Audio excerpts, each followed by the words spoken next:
Hi, I'm Judith Dreyer. Thank you for joining me for this podcast series, The Holistic Nature of Us.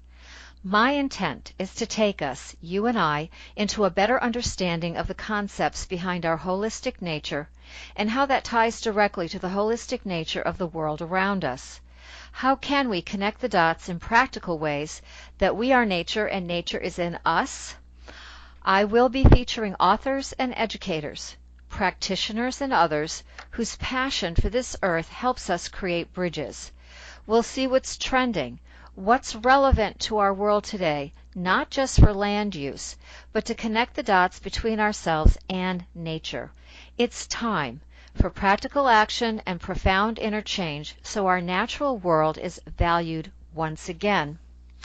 Today, I am delighted to introduce you to Agneta Borstein. Agneta is a professional astrologer, workshop facilitator, teacher, author, and shamanic practitioner who combines her 30 years of healing with a distinct and personal approach. She maintains a private practice here in Connecticut, both in West Hartford and Avon, and she has spoken at numerous conferences. Today, she's the current president of the Astrological Society of Connecticut and the producer and host of the Astrological Nutmeg TV show, From the Sky to Earth. And her book, The Moon's Nodes, Understanding the Dynamic Ties That Bind, is also published and available. So today we're going to approach holism from a different perspective.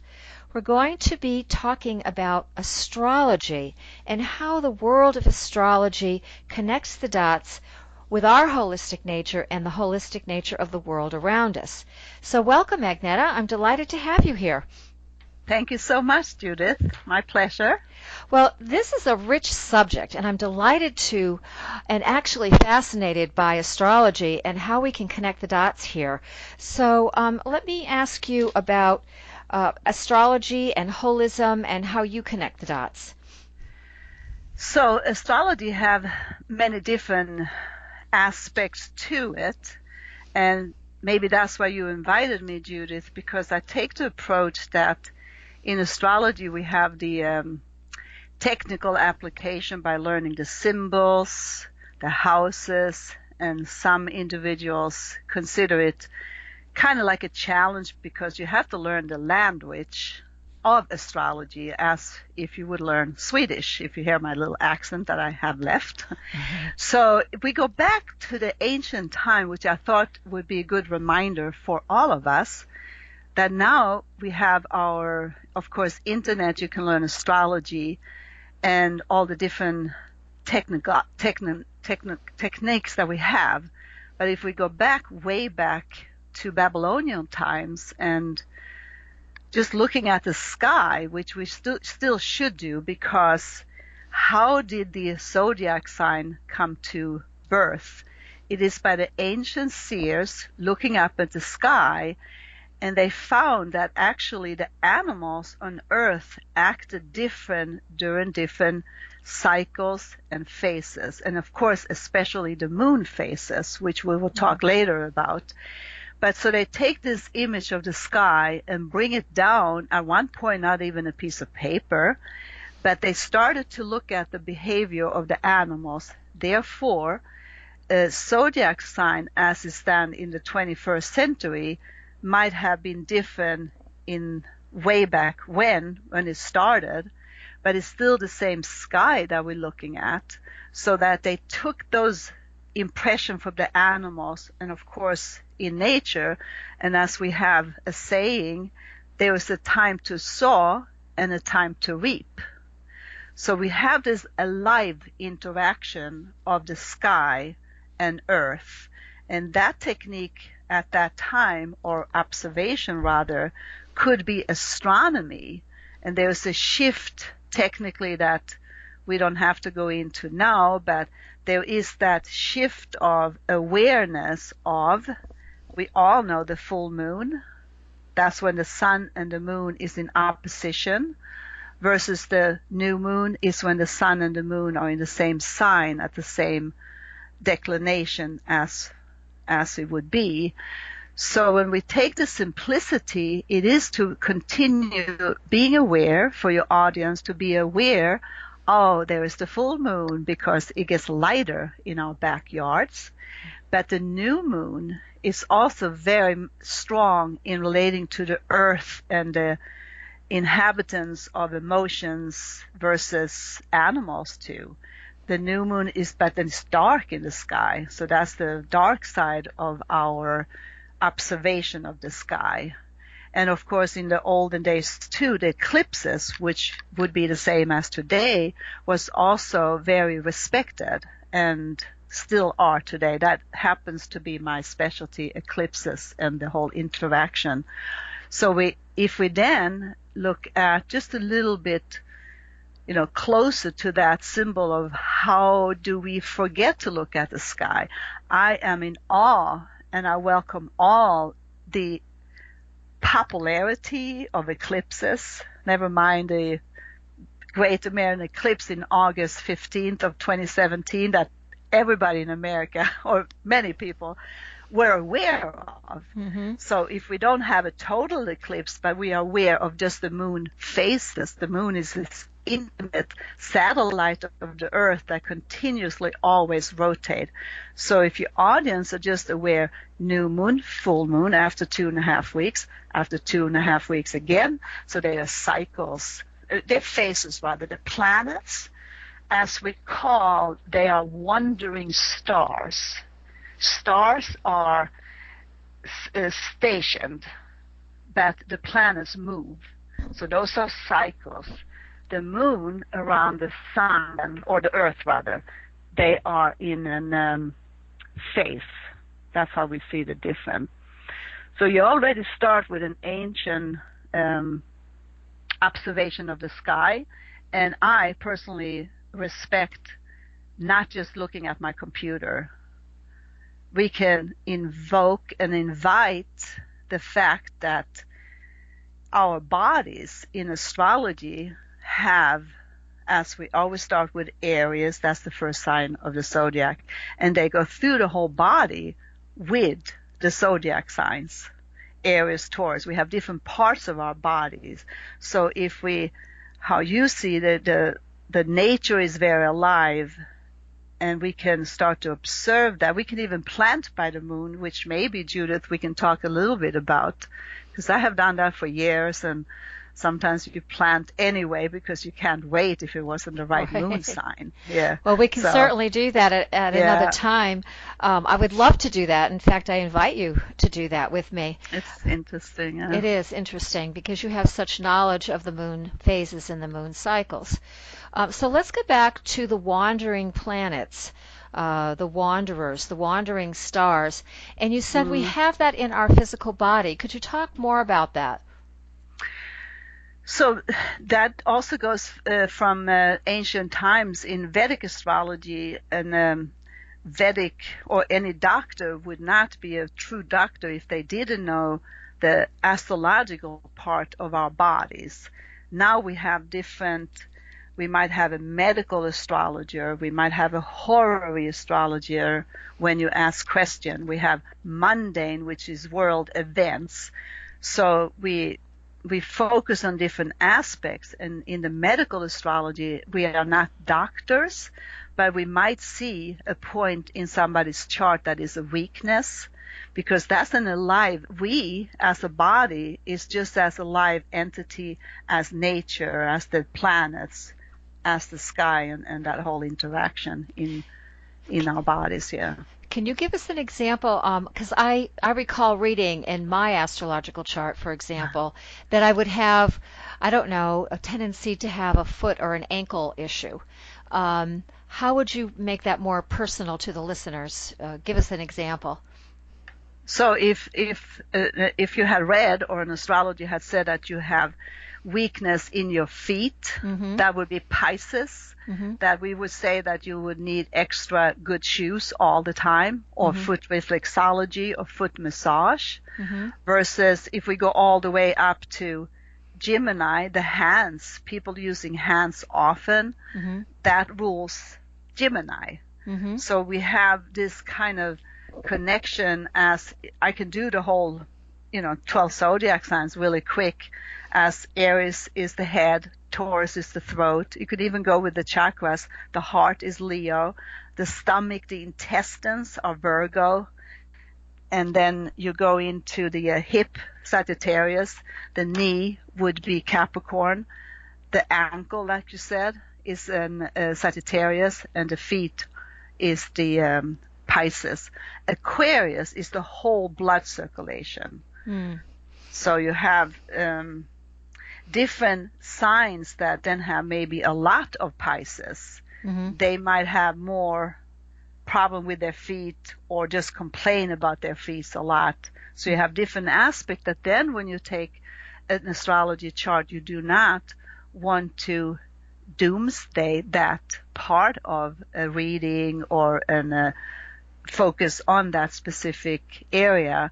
Then you want to reverse it and give suggestions about how to prevent further injuries to your feet, so that it becomes alive in that. So what you're saying is the astrological chart can show us that there's a potential for something in our physical body, but how we take care of our bodies can help either mitigate or prevent or minimize perhaps a possibility. So that's what you would do as the astrological reader. Interesting. That's very interesting. Well, we know our bodies have the same elements as the earth. We have, air, we have to breathe, we have water, we have to drink fluids, where our sinew and bones are made up of the earth, and of course we have water circulating to purify and to drive various reactions. Tell us about astrology on that level.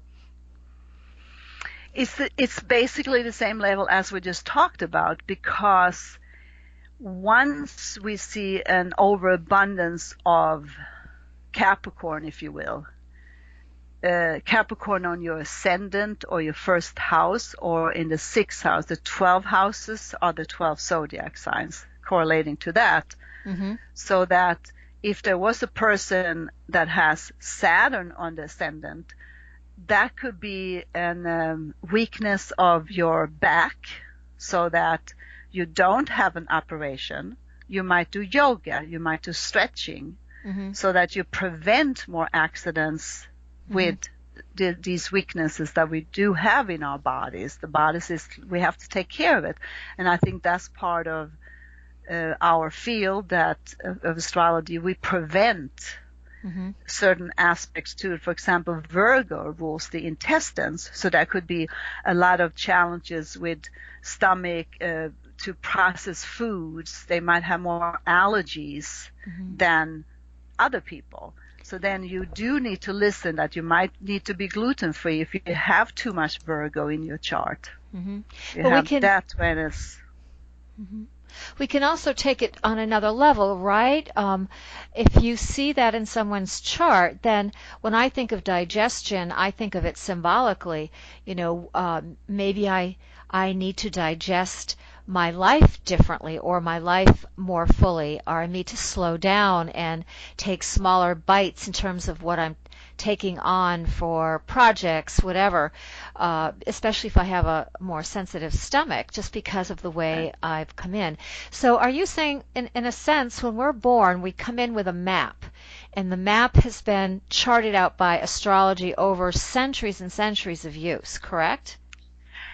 Yes and no, Judith. I consider a chart a free choice, as if before reincarnation there is this meeting of the gods and your own essence of your soul, and where do we need to focus in a lifetime. I think there is a predestined path in our astrological chart, like a blueprint of your essence in your soul, to come back and do the best. We come into different circumstances, and that imprint, I kind of remind my clients that we have chosen that chart. And it's not the blame, because we have seen, as in any type of field that we might be in the healing field, when you see a quite disturbing childhood, we might not approach that, oh, you poor thing. We empower it by healing and point it out, it meaning how long can we blame everybody else but take charge of our own destiny? So the chart can be challenging, but turning it around is also to see the potential, especially in the 21st century, with alternative healings as alternative ways of living does improve our lives. And that could be including when we see it as how simple it would be if we go back to too much Capricorn, extra calcium, but not just the calcium pills, the kale, the greens, the spinach, taking care of that, not hold it in to a point of stifling. And so the chart goes back to be very alive. Matter of fact, the chart never dies, even if we are dead. That it's still a chart that we have been reincarnated for this lifetime. Whether it was good or bad, it was what we choose to come into. It's in the alternative field very ridiculous to say it's all my parents' fault. Maybe it's not. Well, I agree with you there. I do a lot of dream work, and I work with archetypes. And the archetypal world tells us many things. It's a very complex field of study, but I'm fascinated with it because it does deal with symbols. And, of course, astrology is filled with symbols. But in my world, when we accept responsibility for whatever, I think we become more mature as a human being. So, for example, you gave the example of a terrible childhood, but if we can understand the lessons in the pain of it and really face it and work through it, I think we come out on the other side stronger, more able to help others because of what we've been through. And I see that as one of the great gifts of astrology, is to point us in a direction, in that kind of direction. Yes, yeah, right. It's quite, there is a saying that it might be a blueprint of our ancestry. You see a lot of the different interaction of family dynamics, and you see different aspects of it. But in the way of not being stuck into a certain part, if it was childhood drama or relationships drama, then that's also to overcome and see that, I don't know if this is a saying, but we are here for a long time and we get older, but it's a very short life. In that process, the maturity that we go through and the different cycles that we consider based very much on the planets. They are alive, if you will. Yes, I can see that. So we're talking about the inner journey too here. It's not just the outer journey. As you said, if we take something traumatic or with drama and find the gift in it, we've already done something on a deep inner personal level. And I feel that's where we're headed at this time, is to totally take responsibility for what we think, feel, and do, which our Native American ancestors said consistently, whatever we do affects the next 7 generations. In holism and in the holistic journey that I'm on with these podcasts, I'm trying to inspire people that what we do and how we act and what we feel does affect the next 7 generations, including the planet. Yeah. That's a very interesting way, because as you have, I have also been in the alternative field for quite some years, and it is so welcoming to welcome this new shift of even health food stores. We used to have to go out of our way to find any kind of alternative way of living. Now it's mainstream. We used to be odd if we took hatha yoga, which is the yoga that's around every corner now.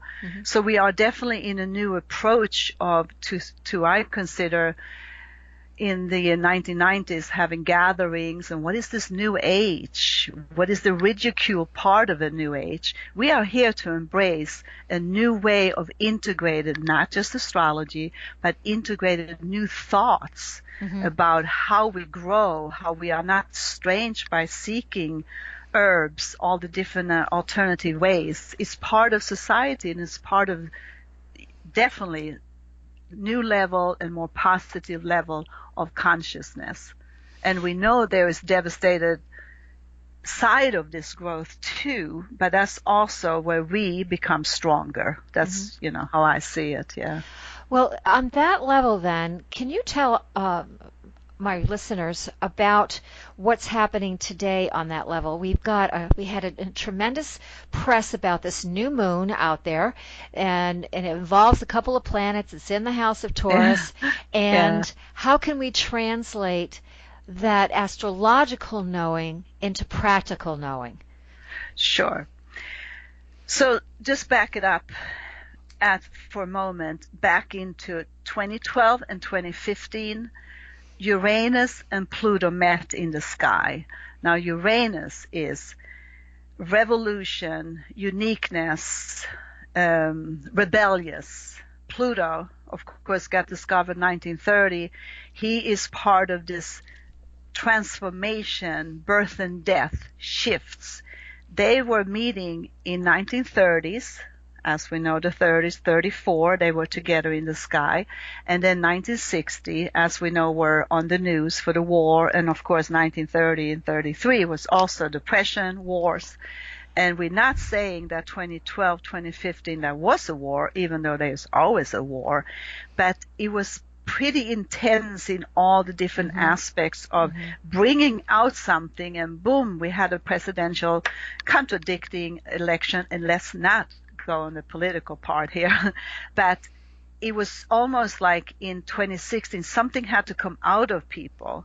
So now we have cycles. Those two planets are not, one of them Uranus, which is what you're talking about, but there is shifts into 2020, 2024, and 2026. So when we go back to May, especially April or May of 2018, for those people who understand your language, and thank you for doing your broadcast, that there is a shift of those who didn't follow a true path. It's still time to catch up the next 7 years, because there's a new opening of Earth, the quality of paying attention to the Earth. So Uranus, who then said, needs to be changed. I'm Earth. I need to be, actually it's about thunder, all the different weather, unpredictable weather. But on May 15, there was a new moon in Taurus. Uranus went into Taurus that same day, and as we are talking from Connecticut, it was quite unexpected. You could almost not predict it, but what I would give to the audience, like, what have you done lately for not only your healing, but being part of healing the planet, being conscious that it does help to have a little circle in your backyard. It does help to say a prayer for those in need, and of course, number one, for yourself to be able to help those in need. So the shift going in from Aries to Taurus is very strong the next 7 years. That's to be more in, and I unfortunately with Uranus, which is eruptions, explosions, and never mind poor Hawaii, but also poor Connecticut. So am I foreseeing that it's going to be more of these events happen unexpected? I do think so, but it's also part of that there is solutions for ways of becoming aware. It can't be a solution if we're not aware of a problem. There is, we have to be aware, and it's definitely an awakening call for those who resist that there is a climate warming going on throughout the globe. It's colder, it's shifting, but we also have to plant accordingly. We can't resist the change. The more you fight against it, it's getting down to take care of that little plot that we might have. And if we don't have it, it's also to be more observant, especially eclipse time. We will always have 4 eclipses every year. New moon and full moon happens, but with this big shift, Uranus says, are you aware that there is an earth change going on throughout? That's just basically. So the two other planets, for example, Neptune is very involved with this change too, but that we don't have that much time. But I didn't want to be holding our positive views, impressions, practical application until 2024 and 2026. But this Uranus in Taurus is also going to take 7 years. We are up there. We are in this new awareness, which is the beauty of being alive at this moment. But we, as individual, if we go back to astrology, we have all this knowledge in our bodies, if you will, that connects us to nature, that allow us to take the walks and noticing the nature, animals, and ourselves is definitely a shift. But I am on the positive side of most things. So I have a little circle in my backyard. I do my little, dance and all those little things that we empower by seeing ourselves, that then we learn how to take care of ourselves better. As it is. I agree. And when let's get back though to this. I want to go back to the new moon that just occurred in the 7-year cycle that we're in, and I do appreciate your positive viewpoint about it. So what you're saying is it's really a chance for us to, or for the Earth to say, look, there's been a lot of misuse of the resources. I'm trying to let you know this, and I'm going to do this under these particular influences especially. So we had, in Connecticut, as you said, we had some devastation occur. Just like that. Yep, just like that. And a heartbeat. I know of a couple people whose lives were deeply turned around because of what happened in Connecticut. And that's part of life, as hard as it is for families to cope, it's still a part of life. And then you're saying that the Uranus is saying, I'm coming in quick. I want to get your attention. And then, then he leaves or she leaves, and we have to deal with the aftermath. Yes. I don't know. Yes, we do. Yeah. And that will increase.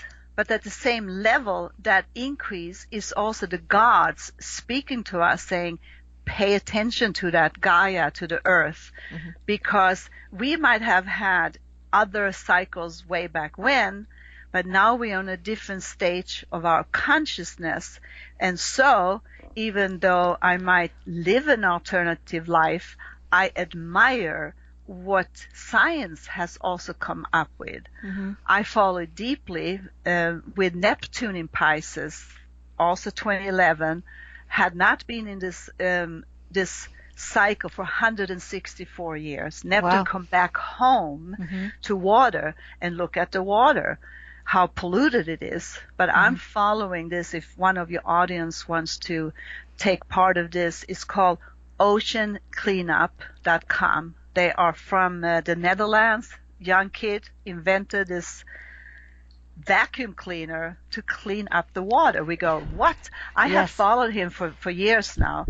The government in Amsterdam took over that, so it's huge, and they're going to go out in the San Francisco Bay as we speak with a prototype, go down under, and then take it away into recycle.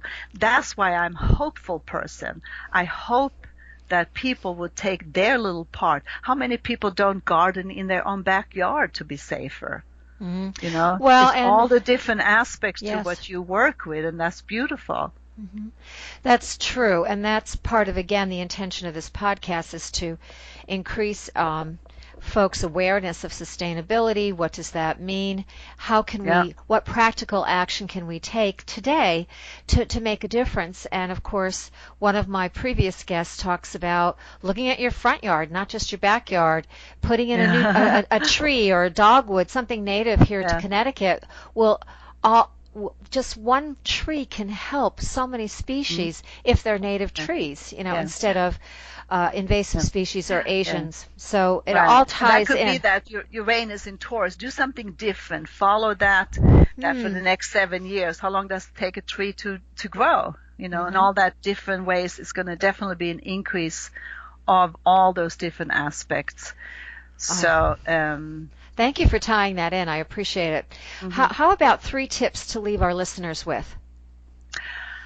Number 1 is look up in the sky as you are aware of the full moon, because many times full moons becomes more emotional in our body. The moon is the subconscious. Oh, how do I feel? I'm so irritated today in my car. And then you look up at the evening. Oh, it was the moon. Well, we connect more if we are aware of it. And absolutely the new moon. I always say that the new moon is a sneaky little moon that is dark. So it surprises us more, and that was that May 15. Yes. That was definitely, and of course they come very fast. So it is a blessing that people pay attention to the full moon. That's great. Everything is complete. But also just as looking at the summer, to look at the eclipses. They happen 4 times a year, and the eclipses would be in July. Let me see if I got that right. They are in July 12th, solar eclipse, July 27th and August 11th. Especially the one July 27th and August 11th, they're following cycles of what was in 2017. And so we're following different phases, and we allow ourselves to, it's not going to be as strong as the one on August 21st, 2017, but they're still following the same. So when we look back, what have you done lately, is also to welcome the eclipses and be aware of those emotions inside of us. The third one would be, I think, respect that even taking a walk in a park is also connecting to how I see astrology being alive. Never mind having your chart done, but that's not me, me promoting that. But to know that what is alive in your body and what is it that you have not. I always say once in your lifetime you should have your chart done, especially the moon, because the moon sign change every 2.5 days versus the sun sign every 30th day. So the moon is that intimate connection to the soul essence. And of course, just one little thing, if you did plant according to the moon, the full moon is not, oh, I have to go out and plant. It's more the moon in a water sign, Cancer, Scorpio, or Pisces, because the earth is more moist, and an earth sign, as in Taurus, Virgo, or Capricorn, is more, and Taurus, more about crops, grass, harder vegetation. And because then you could avoid that fire could even burn your roots if the moon was in a fire sign or during an eclipse. So the moon, full moon, then we just sit and kind of complete and enjoy our rewards and allow that to be, a phase of just kind of like contemplation. And as it is, I always try to remind, when I teach and all that, the moon is always full. It just depends on where on earth we are. So if we live here and start to look at the phases, we also know that there is one side of the moon that never shows. So being aware of that movement is absolutely the ebb and tide, the women's cycle, just to be aware of that. She, as it is, the moon. Of course, men has the moon sign. Let me correct that, but it is to be complete during cycles, during phases of, to be aware of our emotions so that we don't freak out and blame the moon, but we are dancing with it rather. Oh, I like that. Yeah. Yes, dancing with the moon and talking with the stars. Those are great concepts. Agneta, thank you. What I'd love you to do is to share with us your contact information. How do people get a hold of you if they want a chart or if they want a reading? Sure. Oh, thank you. I don't know. My name is a little different. I spell it Agneta, and my last name is Borstein, Borstein. Of course, I have a web page where they can sign up, and I have my schedule. No, I don't have my schedule, but you can sign up for reading. And I'm on Facebook quite a bit. I like Facebook still. And my phone number, if someone will give me a call, that's fine too. That is 860-983 5666. And I'll be happy to take a look. We do need your exact date, time, and place of birth. And most people have that, I think. Yeah, I think if they're looking for astrology, they do. So thank you. Those are great tips, number one. And now people know how to get in touch with you, number two. And I just remind my audience that there will be a written transcript, and all of that information will be on the written transcript when the podcast is released. So they'll have that as well. Yes. So maybe I should receive one. Yeah, I hope so. Well, I want to thank you again for joining us at Holistic Nature of Us, and I know I'm inspired by the practical talk and the practical advice, and I want to thank you again, Agneta, for joining us today. Thank you, Judith. This is Judith Dreyer. I am the author of At the Garden's Gate book and blog. For more information, go to my website, www.judithdreyer.com. You'll find information about this podcast as well as the transcript and where to order my book and upcoming classes. I like to end with a quote from Paul Hawken. He's an environmentalist and author who reminds us, sustainability, ensuring the future life on Earth, is an infinite game, the endless expression on behalf of all. So long, everyone, and enjoy your day.